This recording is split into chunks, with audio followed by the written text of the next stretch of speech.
Hello and welcome to Fleeting Sands. If you're new here, my name is David and this is a channel dedicated to watch news and reviews. Today I'll be taking a quick look at this, BOLDR's very first expedition model from back in 2018.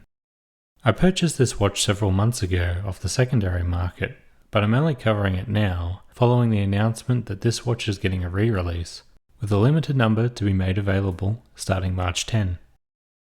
If you're unfamiliar with BOLDR, it is an independent watch brand based out of Singapore that began life with an initially successful Kickstarter campaign for a smartwatch, which was ultimately cancelled by the company due to unforeseen certification costs. They persisted, however, later returning to release a well-received quartz-powered chronograph dubbed the Journey, which led to the creation of this watch and a number of other popular models in the years since. In the marketing material covering the re-release, the company stated that this watch was the most requested to be resurrected from their back catalogue, and I'm glad they finally acquiesced. I actually think this original expedition accounts in large part for getting me into watches in the first place. I remember watching a video by the Timeteller showing off the Expedition version 2 next to the blue Everest variant of this, and thinking the V1 was just a marvellous looking timepiece, while also wondering why on earth they moved on to what I think is a fairly average looking second iteration. Anyway, let's cover the specs quickly. This is a large dual crown field watch featuring 200 meters of water resistance, a double dome sapphire crystal, and a Sellita SW200 automatic movement, which is Swiss made, hacks, hand winds, and has a 38-hour power reserve. The 41mm bead blasted stainless steel case has a thickness of 14mm, a lug width of 20mm, and a lug-to-lug measurement of 46mm. I do really love the design of this watch. There's just something about the matte bead blasted case, bold arabics, and squared off syringe hands that come together to form a rugged yet very pleasing aesthetic.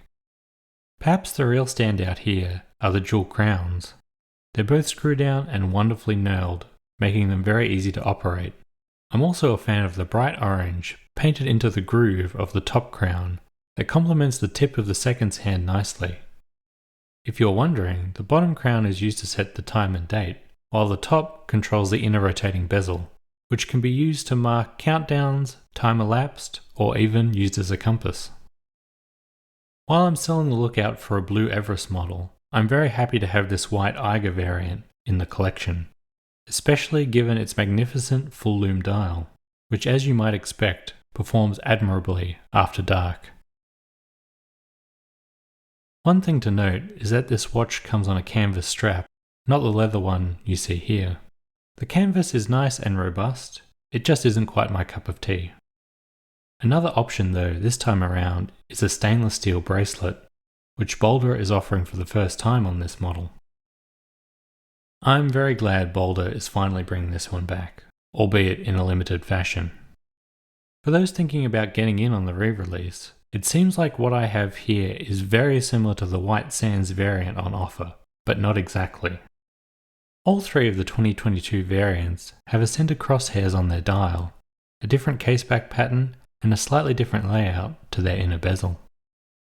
Also, in the case of the white one, the new model seems to have old radium style Fotina loomed hands, which I'm not sure look quite as good as the standard white on this one.